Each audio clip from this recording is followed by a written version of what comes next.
I'm Janine, and I'm here living life with a twist. We're actually doing a meatloaf today. Not beef, what we normally do, but turkey and gluten-free.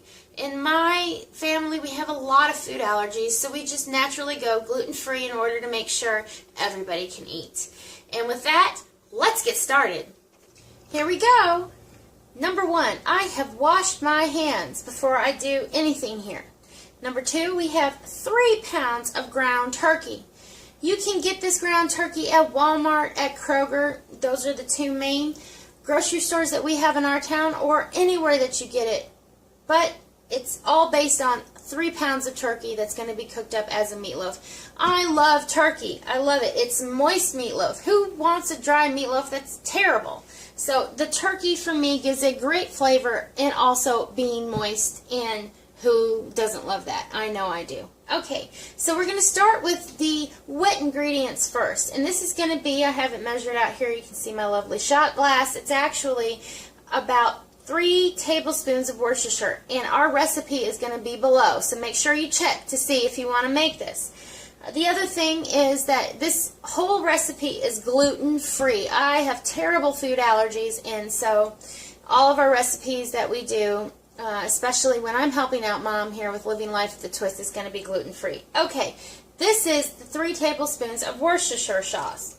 Whatever kind that you want, it doesn't matter. It doesn't have to be name brand, but it does need to be 3 tablespoons.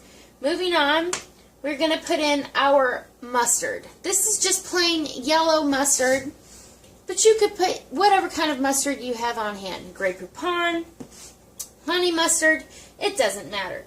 We just need the mustard. Okay, now we have the ketchup. This is actually Mom's homemade diabetic friendly ketchup, and that's actually what I'm using. And that is going to be an entire ½ cup. I know you might say, oh my, that's a lot. It actually really does help the flavor. Okay, now we're going to move on to our dry ingredients. The first is here is the ½ cup of onions. As I said, I love dehydrated onions. It concentrates the flavor and it's wonderful. The next thing that we're going to put is a ½ cup of green pepper. Again, these are dehydrated. It's easy to store. My mother makes them herself as far as dehydrating and storing, and so they are my first go-to before I use fresh. Others may disagree, but I like the concentrated flavor. Now, what we're going to do is also put in gluten-free Italian breadcrumbs. I actually use a company that is plain, and I make my own, and that is actually going to be in the recipe, adding Parmesan, Italian seasoning, this, that, and the other, and it's just wonderful in this meatloaf. I like it better than the plain. So here we go with a whole cup of the gluten-free, as I said, we're gluten-free, breadcrumbs.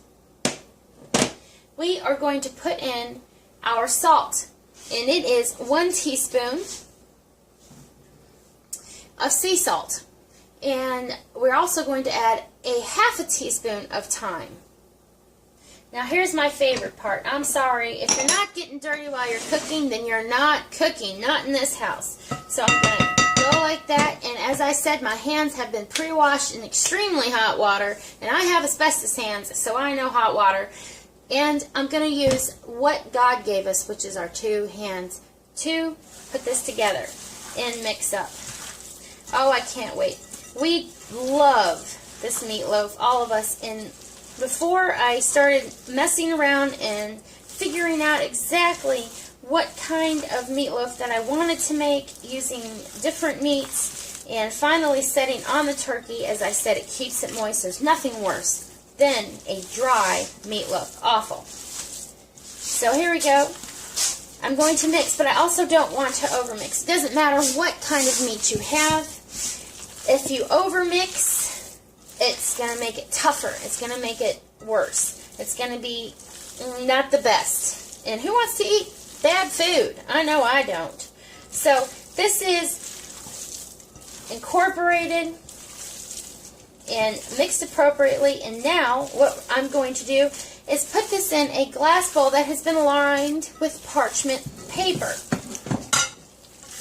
Here we go. And of course, if you're watching this video, then you know Mom loves her Dutch oven. Mom loves her outside cooking, and I have to tell you, she's spot on about it.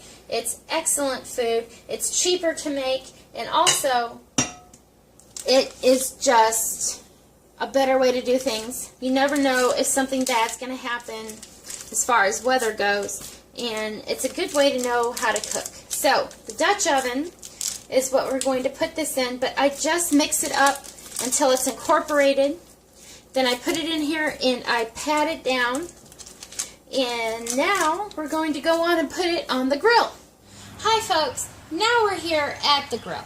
Whether you make it in the grill or you make it in the oven, we are going to be baking at 375.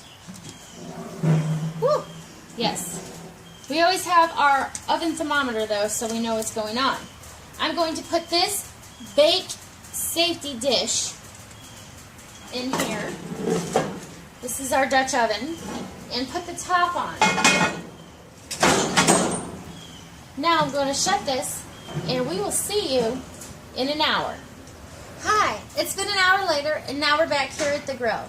What I'm going to do is, I'm going to remove the excess fat. Whether you do turkey, whether you do beef, doesn't matter. There's always going to be some kind of excess fat, and I personally don't want that in my meatloaf.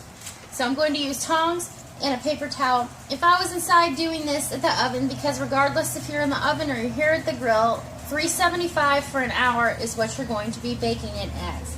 So I'm just going to get rid of some of this before I add my barbecue sauce to the top. Some people use marinara sauce, ketchup, whatever. In this household, we like the sweet, so we use the barbecue sauce to top off our meatloaf.